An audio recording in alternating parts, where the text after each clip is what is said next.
us our world, he came for us.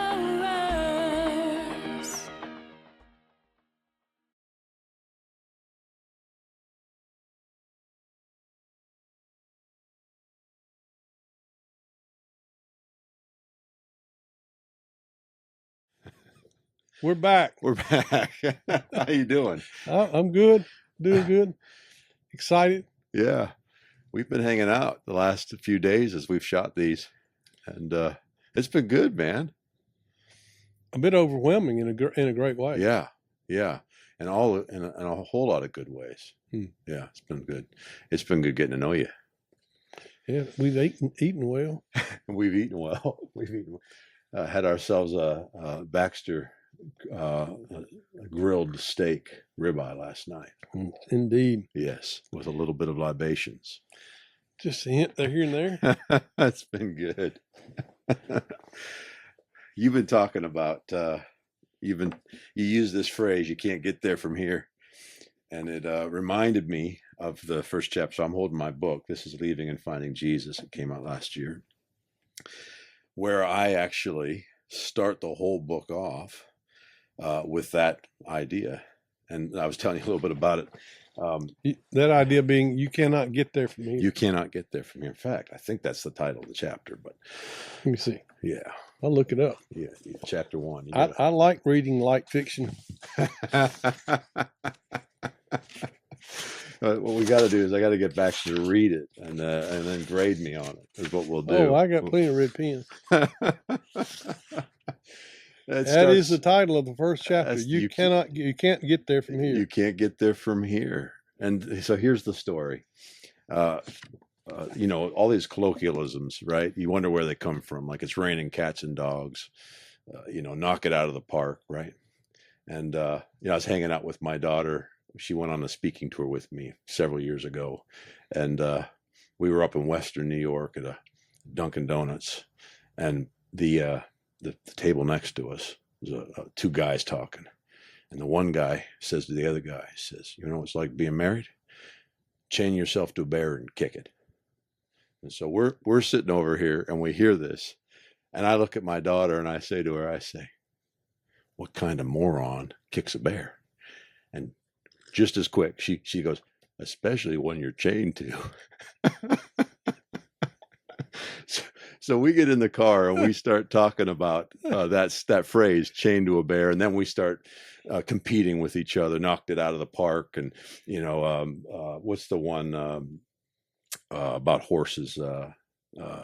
Don't look a gift horse in the mouth. Yeah. Mouth was one. Don't beat a dead horse, which we wrestled around for a minute. You shouldn't beat horses, period. So we were having conversations, and then I started telling her about the phrase I never understood, which is this phrase: "You can't get there from here." And that was one of those phrases that I played with all the time. And it would always come up when, back in the day, before GPS, you'd have to stop and get directions. And so I'd stop, and it'd always be an old fella. And I'd ask him, "How do you get from here to there? I'm trying to get so-and-so." And then I always hate it when they go, "Son, you can't get there from here." It's coming. They'd say, "Son, you can't get there." And I'm thinking to myself, this is an existential question. If I'm here and I need to get there, pretty sure I can get there from here. So I would always like walk through it. And then it was one of those, excuse me. It's all right. It was one of those phrases that I just would often mock and make fun of. And then several years ago, I'm out for my brother and I go to a conference in Lexington, and we're driving to the conference, and we do have a GPS now, and so I'm actually giving him directions. We're pulling in late, and so I'm kind of repeating after Siri, and I'm looking down. I say, "Okay, hotel's up on the left. Hey, you got to go left here." He's not slowing. I'm like, "Joel, you got to go left. You got to go left." And I look up. Just as I look up, he says, "I can't go left, man." And I at the same time as he says that, I see that a cement median has been freshly placed in between us and our left turn, stopping us from turning left. And so as we're passing by, and as Siri is saying recalculating, I out of my mouth, I say, "You can't get there from here." And then I'm like, oh, I get it. It's about the road you're traveling. And so I tell that story at the front end of this book, and we've been already talking about it. And I tell it, and then I jump to the conversation, because I want to, when you start a book, you want to set the hook. You want to say, hey, this is what we want to address. This is what we're going after. And there's two different roads, and so I tell the story about the rich young ruler who comes to Jesus and says, Jesus, I'm doing all this stuff. And Jesus says, what are you doing? It's like Jesus gives him the greatest hits. What about this? You doing this? You doing that? You doing that? And the fellow says, yeah, I've done it all, which we could talk about that. But this guy is apparently, he's done it all. And then he says, what am I still lacking? And I think Jesus had to be thrilled with that question. It's like we cut to the quick. Oh, yeah. Like, we got it. You got it, man. You've taken this to its conclusion. And then he essentially says, go sell everything, give it to the poor, and come follow me. And in the moment, that was too much for the fellow. I actually think it resonated with him. He took it away with him and chewed on it for a minute. Oh, sure he did. But it was Jesus saying, it was Jesus being that old fella. The guy came to him for directions. So how do you get to eternal life was the question. How do you get to the God life here and now? That's what he's asked. Great question. And Jesus says, well, have you exhausted the law? And the guy says, yeah, and I'm still lacking. That's my conclusion. Mm-hmm. Jesus goes, exactly. And essentially says, you can't get there from here. Well, that's the message from the message to God from us is you can't get there from here. What's impossible for you is possible for me. Yeah. So at some point you quit trying. Yeah. And in the book, my book, Patmos, it's about a burned out suicidal theologian. Right. He's been involved in 3 or 4 different denominations. Yeah. He's even been involved in the charismatic renewal. He's even been to therapy. He studied the early church. Sure. And he keeps bumping into the same nothingness. Right. It's a lot of hoopla, a lot of verbiage, a lot of grandiosity, but his inner world is never, the stormy seas of his inner world have never calmed down. Right. And so he's just come to the end of his rope. Another one. Yeah. End of his rope. He's hit bottom, and all he really has left, he's surrounded by family that loves him, and he loves them, but it's more for him a form of functioning. Yeah. And the one thing he loves more than anything else is a crawfish boil. Right. Boil. So as a Canadian says. He's all fired up. He gets up 2-3 days in a row. They've been working, getting everything ready, and they start the process, and all of a sudden his daughter, Lauren, appears at the back door and says, Dad, there's somebody here to see you. And he said, well, invite him to come back and eat crawfish, and she said, I did. He wanted to come for you to meet him out front. Yeah. And of course, Aidan's son and his best buddy look up and like, they got on, or the two of them, they put white shirts, short sleeve shirts. So anyway, he doesn't know what's going on. So he walks through the house, opens the door, and it's a local pastor, right, named Richard, who's a nice, good looking man, passionate. Aidan knows him, he, is committed to what he knows. Yeah. And Lauren walks out with him, and she's like, oh, boy, this is, because Aidan says, Richard says, Aidan says, I just dropped by. See, I've come at the wrong time. And Aidan's like, well, not if you like crawfish and beer. Right. He started to say, half your congregation's back here. Anyway, he says, well, brother, I just came by to invite you to come to churches. We've made some changes, and Lauren has, lived, she knows her dad, and right. And she's heard him sort of make fun of the hush tones of the religious. Right. Yes, brother. Yes. Anyway, Aidan looks over at him and he says, Richard, I know you're a good man and you're a sincere man, but we've had this conversation before. And he points back over up the hill. And he says, if what you and the boys are peddling up there on that hill is the life, the life that Jesus promised, you can count my ass out. I'd rather be dead. And of course, it's like, and then he does his hair like messes, and Lauren knows that's code. This is fixing to get biblical, so she kind of intervenes and saves the day, and they end up inside in a conversation where Aidan begins to disclose to her something of his own journey that he's known his whole life. From very, very early on, he's had an encounter with Jesus. Pure joy, and then it just disappeared. Right. So he tasted of something. Yeah. So he can't go back. Yeah. He sees through. He's not condemning anybody. He's just like, dude, that is not it. Yeah. Sorry. Yeah. I can't get there from that. I've tried. Yeah, that's exactly the point. Yeah. I got a whole closet full of T-shirts. Yeah.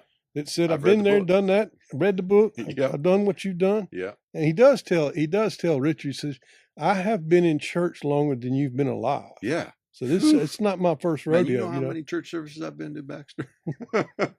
I want to know how many churches or religious organizations that you've been politely given the left foot fellowship. I got a long list of those too. Well, so, I don't know if it's as long as yours though. Well, no. Athanasius was excommunicated from the church 5 times. Wow. And I said, brother, it will never be 5 times for me because I'm not going back to the system. That's distinct from Jesus, mind you. We're not talking about. We're talking about religion. You're talking about, and so one of the shockers for me in the last, 6, 8, 10 years or so, I've been really studying intensively the Gospels again, and it's just like, I don't know how I did not see this. I guess with the intensity or the level that I see it at now before, but the problem as presented to us in the Gospels is that the religious leadership of Israel don't want anything to do with Yahweh. Yeah. I mean, they're the ones that are stirring all this up, and they should be the ones who have been poring over the books. And in fact, they did pore over the books, and they knew who he was. Yeah. Yeah. And they knew that spelled the end of their charade. Yeah. Their institution. So it's like religion is what we do when we don't know that we're already there. Yeah. Yeah. What is salvation? Salvation is not something that we're going to get to if we work hard enough, pray enough. Salvation has come to us and is in us. Yeah. And so we've invented something that is it's worse than a hologram because it distracts people from looking. It distracts people from asking the question, Jesus. Acrossallworlds.com. And there will be your books available there, mine. Yeah. Links to our websites, because there's a bunch of different kind of websites, and your podcast. Yeah. And there'll be events posted. Yeah. And lots of things, but primarily that's the way to get to us and find out more about Jason and more about me and what we're doing and where this is going and how you can participate, online classes, podcasts, all kinds of things that are happening. That's also where you can donate if you'd like, and I know that would please bless don't, us. Please donate. And put this all together, and everything's there. Crossallworlds.com. That's it. Yeah, man, this is fun. Are you in me? Yeah. Aidan, all these years of studying theology, teaching, doing all this stuff, all this church experience, renewals, therapy, Aidan never asked the question, Jesus, are you in me? Yeah. Because he was never told that was a possibility until. Right. So we start off. I love that. I've got diagrams on our website. I think it's called Baxter's Soul Diagrams, where I start off. It's what I call the I am nots. So in the book of Revelation, chapter 12, I think it is, nativity scene, Mary's giving birth to the male child, Jesus. Unlike the synoptics, where, the angels are singing and shepherds are there and they're in the manger and angels announce good tidings, goodwill, God's goodwill toward humanity. unlike that scene in the book of Revelation, the dragon of old is squatting beside Mary to devour the child when the child is born. Okay. But the child is miraculously protected. And so I was reading that, and I thought, okay, I get this. I'm seeing this. This is the mapping of the inner. This is my mapping of the inner soul and how we get so far off base and end up in religion and thinking this is real. Yeah. Right. This is Right. this is my take on how that happens. So I think that the evil one, the dragon of old, number one, is a coward because he preys on children. Right. And little kids. And what he does is he hides in the periphery, in the shadows of your life until something happens to you. Or even maybe you do something. But usually it's a trauma of some kind. And it could be as simple as dad's come home drunk again. Right. And you're 2 years old and you're scared to death. Right. Or mama's left you again. Or way worse things. Sure. In fact, in this room, I've met for years with men and having conversations, and one of them, who's graduated now to the cloud of witnesses, and he would be totally thrilled that this is even going on, especially in this room.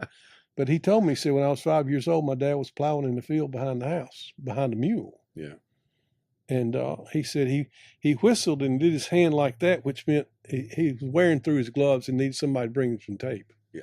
So my friend said, I thought that's one thing I can do. So I ran out to the barn, got the tape, tore off a piece about 6 inches long, and ran out to the field, crawled under the fence. And when I did, it just watered up. Right. And dirt, Right. Sure. Yeah. And I walked out to my dad, and it was just a ball. Yeah. And he said, my dad looked at me with pure disgust, put his hand on my head, turned me around, kicked me in the backside, knocked me to the ground. He said, and he's telling me this story at 75 years old. Right. In this room, and his hands are shaking when he's telling me this. Yeah. He said, I peed my pants, and I cried all the way back home. Right. And I watched his journey. I was a part of his journey, especially the last 20 years of his life. And I watched Jesus wipe the face of his own earthly dad off of the face of the Father. Yeah. For my friend, and he got to encounter the Father through Jesus' eyes. Yeah. Magnificent. Yeah, beautiful. It's just so beautiful. Yeah. But anyway, we get wounded and hurt. That on a big scale, that's not a real deep, devastating wound, but it was. It's irrelevant. Yeah. Some people go through enormous pain, sexual abuse, verbal abuse, physical abuse.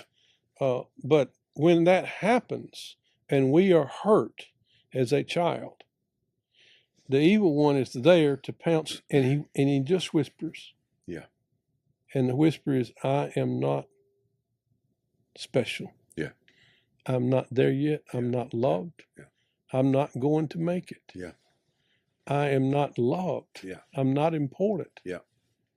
I'm not smart. Yeah. And because it's rooted in a historical wound that happened to us that physically and emotionally has affected us, and we hear that interpretation, we believe it. Yeah. And it enters into our soul, and from that moment on, we're in what I just say, we're in the hunt. I'm not special, but I can be if I can get a PhD in theology in one of the best universities in the world. Right. How about that? Right. Hey, I can be special if I get to be a senior pastor. Right. I can be special if I get married, if I have kids, if I make this amount of money. And so we're in the now self-salvation scheme. So now we're not only in the hunt for what is it we're going to buy into. Sure. And we're back on that road that doesn't get you there. That's exactly right. You don't know because you believe you can get there from here. Right. Yeah. I can do this. Yeah. This is why I love Peter. Yeah. I can be a stand-up man. Just tell me what I need to do, man. Yeah. I'll make the promises, and no one else going to deny you. Everyone else is going to deny, not me. Not me. Not me. I'll be there to the bitter end. That's it. And so you bite into, let's just say I am not important. And then it's a series of options. I can be important if I can get married to that woman, or I can be important if I get this position, whether in church or in society or in politics or whatever. And we're not even consciously aware that we're functioning from an I am not. Yeah. Now, this is in dramatic contrast, mind you, to I am. This is what we were talking about in the last episode in the death of Jesus. What you're talking about, I didn't realize you'd written a chapter on that. Yeah, that's beautiful. That's Holy Spirit stuff there. But we start off with I am not important, but I can be. Yeah. So now I'm just going to bite. What is it I'm going to bite that will make me important? Yeah. And entire denominations are built out of this mindset, brother. Man. Yeah. You know, and it doesn't ever work, but it takes a long, slow burn before you realize I can't get there from here. Yeah. You know, and then there's other ones that come underneath that, like, well, I'm not important, and it's your responsibility to make me important. Yeah. Oh, there's all kinds of abuses that are taking place in that. Yep. I'm not important, codependence and all that, but I'm not important. And the pain of this is so unbearable. I don't know what to do, so I'm just going to stay on my phone 24/7, so I don't ever have to feel. Or I'm going to drink myself to death, or I'm going to do whatever. I mean, we don't wake up on our third birthday and say, I am going to be a murderer, or I'm going to be a child abuser, or I'm going to be a liar, or I'm going to be a thief, or I'm going to be a con man. This is coming out of our wounds. And then we're developing coping mechanisms. That's exactly what this is. I mean, there's right now an entire movement that I was without getting specific. My wife and I were having the conversation the other day, where the leader was doing horrific things, and it's a 24-hour prayer movement that's gone around the world. And I told my wife the other day, I said, this man had a theology of separation, a fractured area in his life, a horrific coping mechanism, and has designed an entire movement built upon trying to get back to God. And thousands and thousands and thousands of people are joining in the movement. This is Aidan. Yes. He's at the end of 4 different attempts. Yeah. Or maybe 5. Yeah. But you buy into something. Yeah. And then that becomes an idol. Yeah. And you pour yourself into it, and it exhausts you. That's right. And it doesn't liberate you. It doesn't change your heart. It doesn't astonish you. It doesn't blow your mind. You have to blow your own mind. You keep working up this. And so blessedly at the year 2024, while it appears as though our country is falling apart, and it appears as though the churches are dying, in actual fact, it's just we're coming to the end of our idols. That's it. They didn't work. That's it. Now, that doesn't mean that Jesus is not real. It means we're fixing to see that he is. We've been trying to get a camel through the eye of a needle, man, for too long, right? Because the end of that story is that after Jesus talks about eternal life, he says, it's how's he say it? And this is eternal life, that they may know you. He talks about it's harder for a camel to go through the eye of a needle.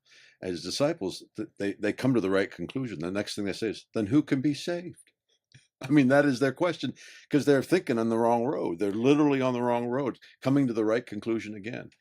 The same in the New Testament, in the Gospels. What do they need to be saved from? Well, they're sinners. Well, their sin is unbelief, and their sin is religion. Yeah. But because they're so committed to that way, they're going to kill anybody that disagrees with them. Yeah. It's just like, what in the world? Yeah. This is what the New Testament is saying to us. And the Gospels are saying, guys, you invest in something, you have to defend it. It has to work. Right. The stakes are too high. Right. And so many times sitting right here in my office with men who things have happened in their life or things that they've done, and they're just convinced that their life is over. Yeah. And I'm like, no. This is not the end, brother.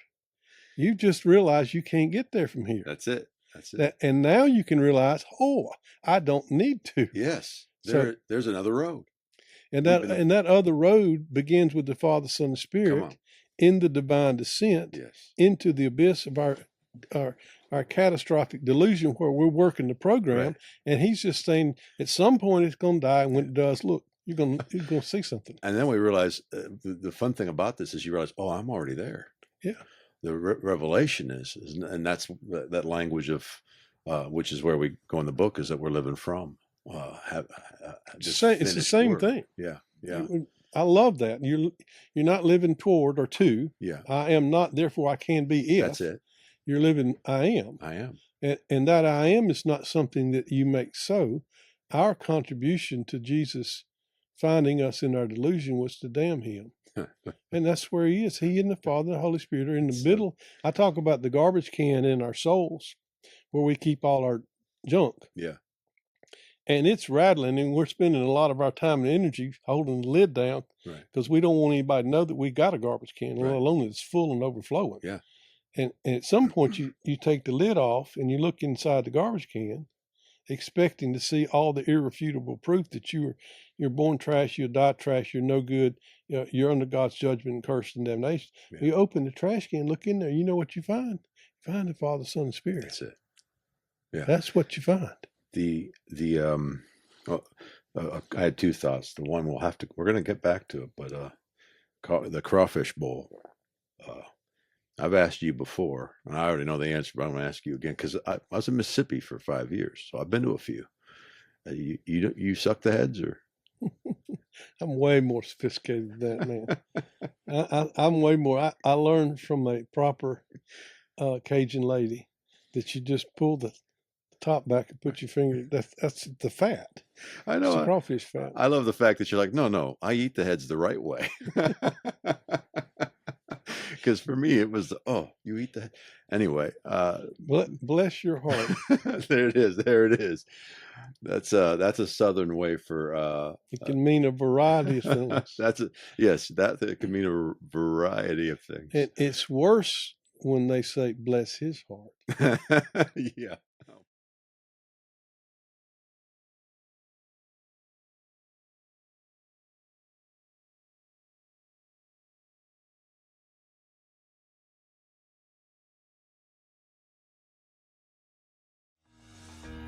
Across our worlds, he came for